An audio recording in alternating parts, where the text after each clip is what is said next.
For advertisement, call 8125893028. Our Gmail maxtvtelugu@gmail.com.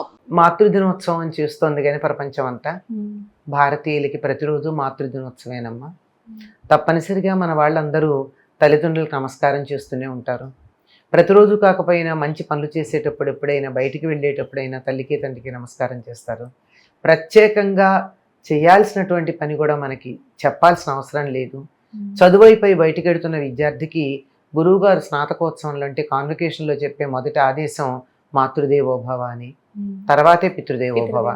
మరి ఇలాంటి సంస్కృతిలో ఉన్న మనం పాశ్చాత్యుల చేత ఒక మహిళ మాతృదినోత్సవం చేసుకుని తల్లిని గౌరవించాలి అని చెప్పించుకోవడం ఒక రకంగా సిగ్గుచేటే.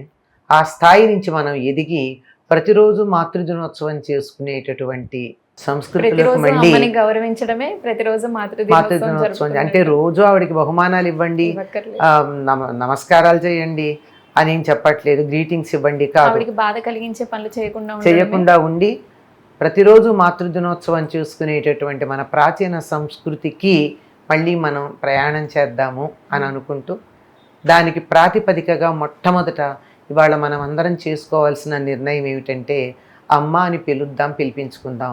అమ్మని చంపేసే మమ్మీని దూరంగా పెడదాం. మమ్మీ అంటే అందులో మృత్యువే ఉంది, అమ్మలో అమృతం ఉంది. మమ్మీ అని పిలిచే దానిలో ఆప్యాయత లేదు.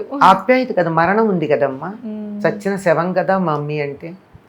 మరి అమ్మని మమ్మీ చేయకుండా అమృతంతో సమానమైన అమ్మ అనే పదంతో మనం మన అమ్మని పిలిపించుకుందాం. చాలా మంది ఇష్టపట్టలేదు అమ్మ అని పిలిపించుకోవడానికి, అంచేత అట్లా పిలిపించుకుందామని చెప్తూ మనం మాతృదినోత్సవం చేసుకుంటున్నాం అన్న దాన్ని గుర్తుగా అమ్మ అని పిలుద్దాం, పిలిపించుకుందాం. తప్పకుండా అమ్మ. ధన్యవాదాలు. నమస్తే.